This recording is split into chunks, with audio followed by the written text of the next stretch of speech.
আসসালামু আলাইকুম ওয়া রাহমাতুল্লাহ। দেখেন, বাংলাদেশের বক্তা বলে নবীর শানে কত সুন্দর করে বলে। এখন ভারতের বক্তা ভাইজান আরো সুন্দর করে বলল নবীর শান। নবীর শানে বললে বলা হয় বেদাত। এখন দেখেন, বাংলাদেশের তো বাইরে ভারতের ভাইজানও বলছে নবীর শানে। এক সাহাবী এসে রাসূল পাকের দরবারে বলতেছি, ইয়া রাসূলুল্লাহ সাল্লাল্লাহু আলাইহি ওয়াসাল্লাম, আমি আজকে বাসায় যাওয়ার পরে হঠাৎ একটা চিন্তা মাথায় আসলো। কি? ইয়া রাসূলুল্লাহ, আমরা দুনিয়াতে থাকতে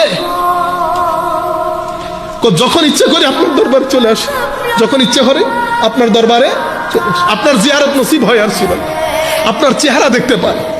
কিন্তু আমি মনে মনে চিন্তা করতেছি, ইয়া রাসূলুল্লাহ, যদি মারা যায় তো আপনি তো আপনার র্যাঙ্ক অনেক উপরের হবে, আমি আপনাকে কোথায় খুঁজবো? ইয়া রাসূলুল্লাহ, দেখতেছেন সাহাবায়ে কেরাম সকাল সন্ধ্যা জিকরে রাসূল নিয়ে কিভাবে ব্যস্ত থাকতেন। সাহাবী এই প্রশ্ন করলেন, আমার আল্লাহ কোরআনের আয়াত নাজিল করে দিয়েছেন। আমার আল্লাহ কোরআনের আয়াত নাজিল করে দিয়েছেন। ওই আয়াত, মাআল্লাযীনা সিদ্দিক ওয়া শুহাদা ওয়া সালিহিন ওয়া হাসুনা উলাইকা রাফিকা। আপনি যাকে ভালোবাসেন, যার অনুসরণ করবেন, মনে প্রাণে যাকে চাইবেন, আপনার কিয়ামত এবং হাসর তার সাথেই। সুবহানাল্লাহ। আল্লাহ নবী যখন থুতু মুবারক ফেলতে ইচ্ছা করতেন, থুতু ফেলবে, আমি যদি থুতু ফেলি কি দিলেন? সিলিমচি। কেউ হাত বেরিয়েছে? কিন্তু রাসূলুল্লাহ যখন থুতু ফেলতে চাইতেন, সাহাবাদের মধ্যে রেসারেসি হতো, হুজুর আমাকে দেন, হুজুর আমার, বুখারীর হাদিস বলছি, গল্প বলছি না, হুজুর আমাকে দেন। যে সাহাবীর হাতে পড়তো তিনি চেহারায় মাখতেন, কয়েকদিন ওই সাহাবীর শরীর থেকে মুশকে আম্বারের থেকেও বেশি খুশবু বেরোতো। জোরে বলুন সুবহানাল্লাহ। কোরআন হাদিসের কোনো জায়গায় দেখাতে পারবেন না আল্লাহ বা নবী বলেছে আমি থুতু ফেললে তোমরা নেবে, আমার হাবিব উজু করলে তোমরা পানি নেবে। সাহাবারা করেছে কেন? প্রেম। এটা দলিল নয়, এটা এখানের মশলা নয়, এটা এখানের ব্যাপার, ইমানের ব্যাপার। কথা কিছু বুঝছেন? তাই আমরা দাঁড়িয়েছি এখান থেকে নয়। এ বড় প্রশ্ন করে, একে যদি জিজ্ঞেস করেন আল্লাহ আছে, এ বলবে আমি জানি না।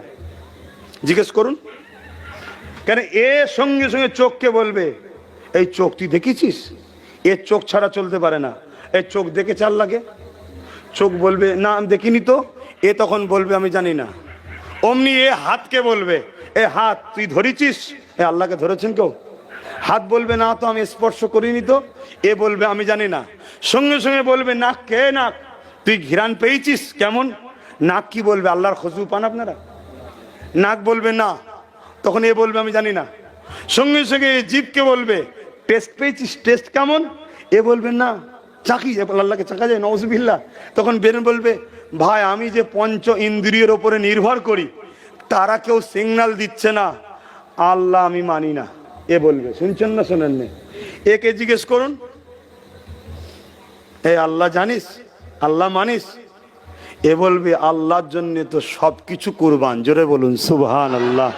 এজন্য আল্লাহ এখানে থাকে, এখানে নয়। ইমান এখানে থাকে, এখানে নয়। খুব ভালো করে বুঝবেন, আমাকে ভুল বুঝছেন না তো? এ বড় প্রশ্ন করে, হাজারো প্রশ্ন করে, হাজারো ফতোয়া দেয়। আর একে জিজ্ঞেস করুন, এর কোনো ফতোয়াটা তো নেই। ভালো লাগে তো ভালো লাগে, আরে ও কানা রে যাই হোক, টেরা রে যাই হোক, মা তো হয় আমার, এখানে থাকে। এটা হলো প্রেমের জায়গা। এজন্য এখানে ইমান থাকে, এখানে ফতোয়া থাকে। এটা দিয়ে সবসময় ফতোয়াবাজি করবেন না, ফেঁসে যাবেন। এটাকে একটু কাজে লাগান, এটা প্রেমের জায়গা। আল্লাহ ও রসুলের ক্ষেত্রে এখানটাকে একটু ইউজ করুন। তাই আমরা দাঁড়াই এখান থেকে নয়।